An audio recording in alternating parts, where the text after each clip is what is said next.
Hello, everybody, and welcome to Tony the Mole Adams YouTube channel. I'm your host. My name's Steve Mascord, and the last time you saw us, we were on a bridge over Las Vegas Boulevard. We've had a week off since. I was on the Monsters of Rock cruise watching the great Angry Anderson. And Tony's been around the globe, literally. Here he is, the man, Tony the Mole Adams. Tell the viewers about your route that you took home. Well, Steve, I had a very nice, cozy seat booked on a Dallas to Sydney flight. So all I had to do was get from Vegas to Dallas, but Dallas happened to have a tornado at the time and the whole airport was shut down. I finally got to Dallas, but of course I missed my flight. So my genius travel agent said the only way you can get back, and this was at the same time the Brisbane floods were going on, so no one was flying to Brisbane, they were all flying to Sydney, which complicated things at both ends. I went Dallas to Frankfurt in Germany, for those who don't know. I had a very nice pretzel at the airport, I must say. Always wanted to go to Germany, so I spent an hour there. And then from there to Bangkok, where I had another hour. Wasn't quite as exciting. And Bangkok to Sydney, 36 odd hours. And by the time I got home, I kissed the ground and yeah, quite a journey. So you're still struggling with the old jet lag, Tony, are you? Or are you feeling a bit better? I think I'm just struggling with being old, Steve. I'm just always tired and grumpy. Well, I'll try to keep you in good humor, but unfortunately, we're starting. Now, this is not midweek scoops. As we promised you, we've been saying it for a few months that we're going to do more videos, and this is the start of that. But very honest, we're going to start on a sad note. Beau Hewitt, as we record this, you just tweeted about him. What can you tell the viewers? Yeah, look, for those who don't know, Beau Hewitt was a 12-year-old boy who'd been suffering from cancer for the last couple of years, lived up in my neck of the woods on the northern beaches, and was sort of adopted by the Manly boys as a mascot. The Trebojevic brothers, and this won't surprise anyone at all, would often spend their day off driving an hour from the beaches to Sydney Children's Hospital. The first time they met Beau, he asked Turbo a special request to score a try that weekend and to give the "that's gold" signal. Turbo, of course, being the sort of fellow he is, scored a try, gave the signal, and there were plenty of tears shed that night. And again tonight, plenty of tears because Beau has passed away aged 12. And I must admit I had a tear in my eye as well. Life can be cruel sometimes, Steve, and I know there's a lot of people out there hurting for Beau Hewitt, who gave his heart and soul for Manly, and I'm sure Manly will put in a very, very strong performance this weekend in Beau's memory. It's a timely reminder of how much the game can give comfort to people, isn't it, Tony? And how much it gives meaning to people's lives. And I guess for Beau, it kind of gave some meaning to his and gave him some comfort, because it's obviously a terrible thing for such a young child to be dealing with illness like that. So yeah, both of us send out our best to Beau's family and friends, and to everyone at Manly who knew him. Okay, I guess we move on with the footy news, and my colleague John Davidson tried to get a quote out of Matt Adamson about his pending involvement in the London Broncos. And as I look out the window, I can walk to London Broncos home ground here in 34 minutes. 34 minutes if I cut through the cemetery. And for a while there, they look running, like Steve. and for a while they looked like they were heading for the cemetery, but Gary Hetherington from Leeds and now Matt Adamson, who used to play at Leeds, they've come to the rescue. Now, John Davidson didn't manage to get a single quote out of Matt Adamson about this. You managed to get one very circumspect quote out of him about it, but you know a lot more than he told you, don't you, Tony? So what's going on? Yeah, well, that's always the way, isn't it, Steve? We know a lot, us journos, but how much we're allowed to tell is often very frustrating, shall we say. Matt's a good mate of mine. We spoke for a good half an hour, and I took all these notes, and he said right at the end, but that's all off the record. All you can say is da da da, one line, which was pretty boring, I've got to say. But look, bottom line, the potential of London Broncos, I mean, you'd know better than I, Steve. If London can get a competitive rugby league team that draws crowds, that draws TV viewers, it changes the whole landscape of the game over there, I would imagine. Yeah, it does. And this is happening at a time when the NRL are looking to get involved in the elite level of the game here, what is now called Super League. I don't know what it might be called in future. And I don't think I think it's a misreading of the situation to say that Gary Hetherington and Matt Adamson are part of NRL investment in London Broncos. I don't think that's the case. I don't think Gary had any luck convincing the NRL to invest in the London Broncos.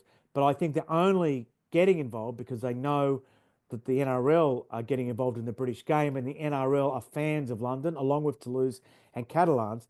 And this is an opportune time for them to sort of ride in on their white steeds, as it were, into the capital, because they know that they're going to have support in terms of resources and structure from the Southern Hemisphere. So I think it is. I mean, I've been going to London Broncos games since before I moved here. I'd come over in the middle of the season for a couple of weeks, and I go to London Broncos games, and I've seen, and I go way back to, seeing them play in all sorts of weird parts of London I can't even remember. So this is what the fans have been waiting for, Tony, and it's very exciting. But don't think that the NRL are going to sink money into clubs. My understanding is they're not. But it's great that Gary Hetherington, who, let's not forget, Gary started the Sheffield Eagles before moving to Leeds, and now he's gone back to, I think, his real passion, which is developing the game in frontier areas. So huge news. They're not exactly dancing in the street outside, Tony, but when the when the word gets out, I think there's going to be a lot of excited people here in London, in rugby league people anyway. Yeah, and I'll tell you something else that they should be excited about, that a little birdie told me, shall we say, is that they've got 10 import spots open for next season and beyond. And there's a lot of Aussie clubs with fairly decent players, but not quite NRL standard, but certainly would cut it in Super League, who they're looking at. So you add 10 players to any squad in over there, I would imagine, and it's going to turn them into a pretty good side. So that's something to look out for in coming months. Corey Norman and Dean Vare made a world of difference 2 years ago, and that no one expected them to be promoted, and they got promoted, as we know. So that's just two players with NRL experience, basically lifted a team from near the bottom of the championship to the top. So that is really what you say is 100% true. Now, Tony, because I was travelling at the weekend, I did I catch any games at all? I don't think I caught any games on TV. I caught one radio commentary, I think. So tell me about the Cowboys. What's doing with the Cowboys?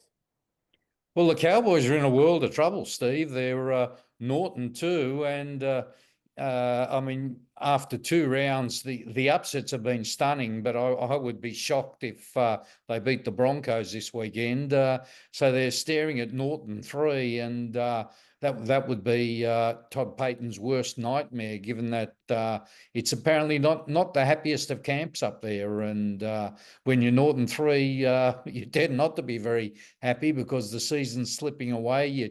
You're chasing your tail. There's a few clubs in a bad position at the moment. You look at the Dragons; they're in all sorts of trouble. There's a couple of other clubs really struggling, but I think more than anyone, the Cowboys have shown very little. I think they've set a record for the last 20 years of conceding the most points in the opening 2 rounds, 70 odd points. So I guess it starts with defence, and the way Brisbane love to attack could be a cricket score. But I was saying similar things about Penrith and the Roosters last week. So who knows? If I'm going to watch back any game from last weekend, Tony, it'll be that Penrith Roosters one. I might get out the Watch NRL and put it on when I'm on the treadmill because I do need to get on the treadmill after being on a cruise ship. But that was an amazing result, wasn't it? Now, final item, you do a team of the week, and that's what we're here discussing. Tony's wonderful copy is at 9.com.au, and we're not going to go through the whole team of the week. But you wanted me to just ask you about fullback and how that's going to be a standout position this year. Yeah, I think the way the game's played these days, I think fullback and hooker are probably the new super positions.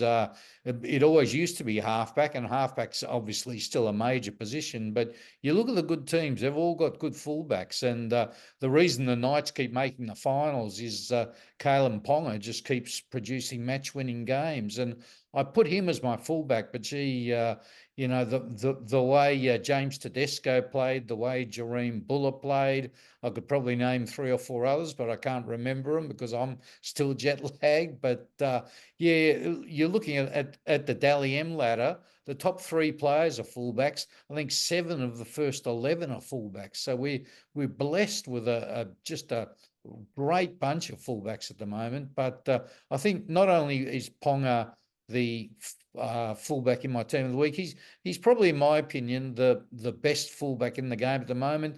And I postulated during the week could be the best of all time, giving a couple of years the way he's going. I mean, I just cannot remember a fullback doing the things he does. And we've had some magnificent fullbacks down the years. What's your view, Steve? That's a big call, a bit of recency bias there, I guess. Who's the best fullback I ever saw, though? Like Billy Slater was a very good player. I would say on reputation, Graham Langlands, but I'm a bit too old to remember him playing. What are your thoughts? Well, I did see Graham Langlands play and was a champion of his era, but let me tell you, Kalyn Ponga would run rings around him. Billy Slater probably on a par, but we're probably yet to see the best of Ponga. So, and let's not forget Billy Slater was playing in a champion Melbourne team. Ponga's playing in shall we say, a fair Knights team, but he's just winning them games through his own individual brilliance. And you often look at Knights wins, and he's the difference. He's an absolute freak. He's just so quick. Not only quick, but good hands, good feet. He's just got it all, and he's just unstoppable. He's obviously very closely marked every week, but they can't stop him. Now, Tony, in the lead up to Vegas, you were pushing your t-shirts constantly, and I hope you did move a lot of t-shirts. Your ability to flog t-shirts in person was absolutely stunning. You sat there in Starbucks at the hotel every morning, and had people coming up to you, and you're flogging t-shirts. So it was an unbelievable effort. So I have some. What we did in Vegas, we did the Uber of rugby league merch, where we will bring merch to you. There wasn't much of a lead in. We only did it a couple of weeks promoting it. Magic round in Brisbane. My associate Guy from Adelaide, who you know very well, the Mr. Adelaide Rams, he is going to Brisbane, and he will bring anything that the viewers want off haroldhorder.com.au. Harold Horder, that's Horder with an A.com.au. And he'll give it to you. You can meet him in the pub, meet him on Caxton Street, and you save yourself the postage and have a yarn about, the great, Michael Maguire, was he a good centre? Ilias Payo, the little bar fridge, used to play for the Adelaide Rams. Dean Skiffolitti, all those guys. Tony Iro running backwards. So again, haroldhorder.com.au and sales at wlfmerchandise.com. Request any item on the website, and he'll bring it to you in a magic weekend. Okay, Tony, this is it. We're into a new era now, not just the one video a week. We're gonna go hard now. So good to chat to you, and we'll talk again. You've got a big. Any hints? Midweek scoops? Any hints? What you're going to lead your column on? A story about a very well-known halfback could be on the move. That's all I'll say at this point. We'll speak tomorrow, Tony. Good to hear your voice. Sounds good, Steve.